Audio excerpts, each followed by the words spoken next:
ቅድሚያ ለራሳችሁ ስጡ። ጎረቤት ምን ይለኛል? ቤተሰብ ምን ይለኛል? ማንም ላንቺ ብሎ የሚሞት የለም። ማንም ላንቺ ብሎ የሚሞትልሽ የለም። ወዴ ለራስሽ የምትኖሪው አንቺ ነሽ እንጂ ማንም ላንቺ ብሎ የሚሞት አንድም ሰው የለም እዚች ምድር ላይ። ኃላፊነት የምትወስጂው ለራስሽ፣ ለትዳርሽ፣ ለቤትሽ፣ ለኤቭሪቲንግሽ አንቺ ነሽ። አንድ ወንድ ልጅ እጁን የሚያነሳብሽ ከሆነ አንድ ቀን በጥፊ ሲመታሽ ማለት ነው የጠረጴዛ ጥርስ መቶሽ ህልምት ያታለሽ። ለራስሽ ስትይ ራስሽን ትጠብቂያለሽ። ካለበለዚያ ገደል ትገቢያለሽ። የምትሞቺው ራስሽ። እኛ ብናለቅስ 1 ሳምንት ነው ውዴ። ምንልልሽ 3 ቀን ነው። ብናዝንልሽ ራሱ 3 ቀን ነው። ወንድ ልጅ ትንሽ የለውም ውዴ። ምንም ቢሆን ወንድ ልጅ ከሴት አንድ እርምጃ ይቀድማል። ወደድሽም ጠላሽም። ሄዊ እኮ አትናገር፣ ስትናገር እስከ ጥግ ድረስ ነው። ሰላም ሰላም የኔ ውድ ቤተሰቦች እንዴት ናችሁልኝ? ሁላችሁንም ሰላም ብያለሁ። ለዚህ ቻናል አዲስ የሆናችሁ ሰብስክራይብ፣ ላይክ፣ ሼር እያደረጋችሁ ቤተሰብ ሁኑ። እናም ሄዊ ስትናገር ማለት ነው እንዴት እንደምታስደስተኝ፣ እንዴት ነው አንጀት የምታረሰው ማለት ነው።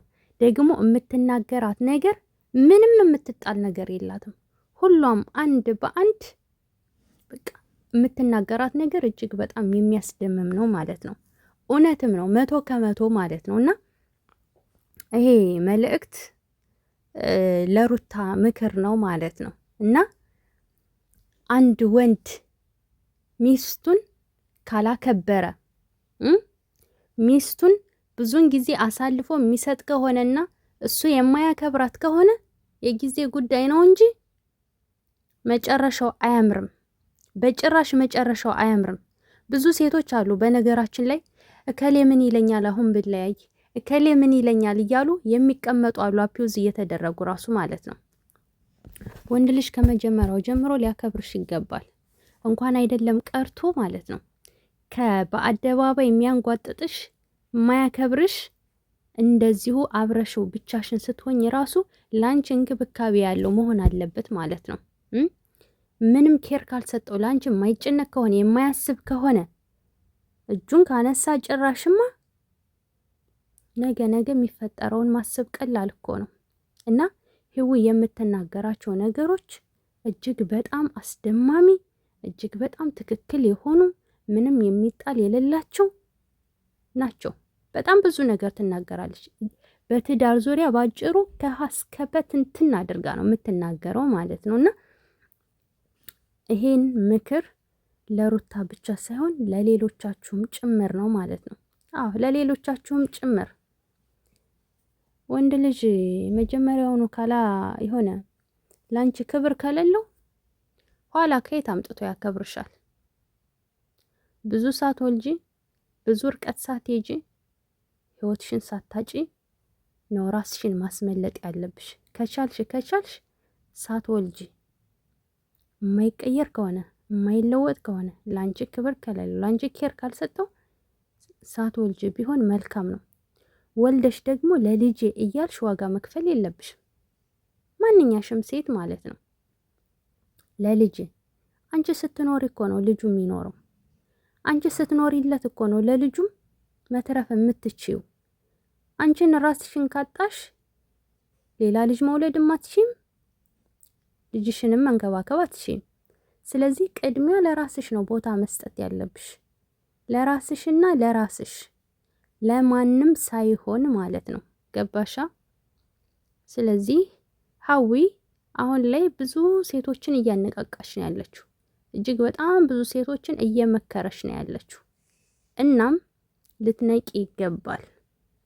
አቢዩዝ የምትደረጊ ሴት በሙሉ እንዴ ብቸኝነትም እኮ ሰላም አለው። በነገራችሁ ላይ አብረሽ ተቀምጠሽ የማያከብርሽ ከሆነ ፈገግ የማይልልሽ ከሆነ ጋሻ መከታ ባል ማለት መከታ መሆን አለበት። በችግርሽ ጊዜም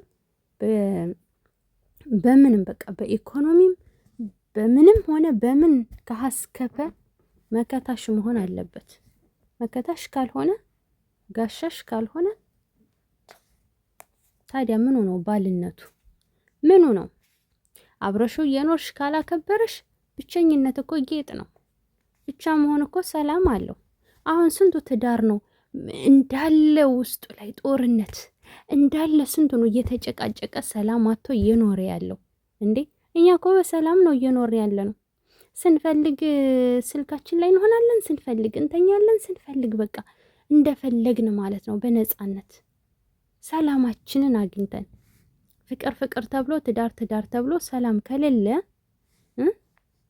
እኔ በዛ በጭቅጭቅ ምክንያት አእምሮ የሚበከል ከሆነ የሚረበሽ ከሆነ ውስጥ እረፍት ከሌለው ሰላም ከሌለው ታዲያ ምንነቱ ነው ከአንድ ሰው ሁለት ሰው ተሻለ፣ ፍቅሩ ተሻለ፣ ትዳሩ ተሻለ የሚባለው? እናም ምን ለማለት ፈልጌ ነው፣ መጀመሪያውኑ መምረጥ አለባችሁ። ይሄ ሰው ለትዳር አጋሪ ይሆናል አይሆንም ብላችሁ ከማግባታችሁ በፊት መፈተን፣ መገምገም፣ ማጣራት፣ መጠየቅ ያስፈልጋል። አጥብቀው የቋጠሩት ነገር ቢዘቀዝቁትም አይደፋም ይባል አይደለ ከና አባባሉ። ስለዚህ መጀመሪያ አጥርታችሁ አጥንታችሁ ካገባችሁ ህይወታችሁ አሪፍ ይሆናል ማለት ነው። ካልሆነ ግን የማትወጡት ማዕት ውስጥ ገብታችሁ ህይወታችሁን እንዳታጡ። መጀመሪያ ወንድ ልጅ የሴት ልጅ ምንነት ሊገባው ይገባል። ሴት ልጅ ክብር እንደሆነች፣ ሴት ልጅ ሁሉ ነገር እንደሆነች፣ የሴት ልጅ ዋጋ ከፍ ያለ እንደሆነ ይሄንን ካላወቀና ካልተገነዘበ ለትዳር ብቁ አይደለም። በተለይ እኔ በህይወት የሚያስጠላኝ ሴትን ልጅ የሚንቅ ሰው፣ ሴትን ልጅ ዝቅ የሚያደርግ ሰው፣ የሴትን ልጅ ደረጃ ዝቅ አድርጎ የሚያይ ወንድ ማለት ነው። በጣም ነው የሚያናድደኝ፣ እጅግ በጣም ማለት ነው። ምን ብዬ ልንገራችሁ? እና ባልም ወንድምም ሁሉ ነገር የሚሆነውን መርጣችሁ አግቡ። አንዴ ደግሞ ፈጣሪ ህልዋችሁን አንድ አድርጎት ገብታችሁበት ያ ሰው የማይሆን ከሆነ የማይረባ ከሆነ የማያከብርሽ ከሆነ እስከ መቼ ነው አንቺ እናቱ ተስፋ ቆርጣ የጣለችውን ወንድ እለውጠዋለሁ፣ አስተካክለዋለሁ፣ እቀይረዋለሁ ብለሽ መከራሽን የምታየኝ እናት ምንድን ነው? ለምን ሲባል ለማን ሲባል? የተለወጠውን እናቱ የወለደችውን ራሱን የቀየረውን ለራሱ እንኳን ለሚስቱ ለራሱ ጠበቃ የሆነውን ለራሱ ክብር ያለውን ተከብሮ የሚያስከብርሽን ወንድ መምረጥ በቃ አለቀ። ያ እንደዚህ አይነት ወንድ ሞልቶ ፈጣሪን ከለመንሽ ይሰጥሻል።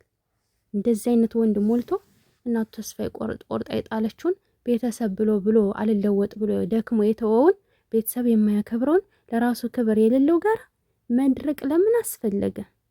ለምን ሲባል? ስለዚህ መንቃት አለብሽ በጊዜ። አቢዩዝ የምትደረጊ የማትከበሪ ሰላም የሌለሽ በትዳርሽ አሁኑኑ ንቂ።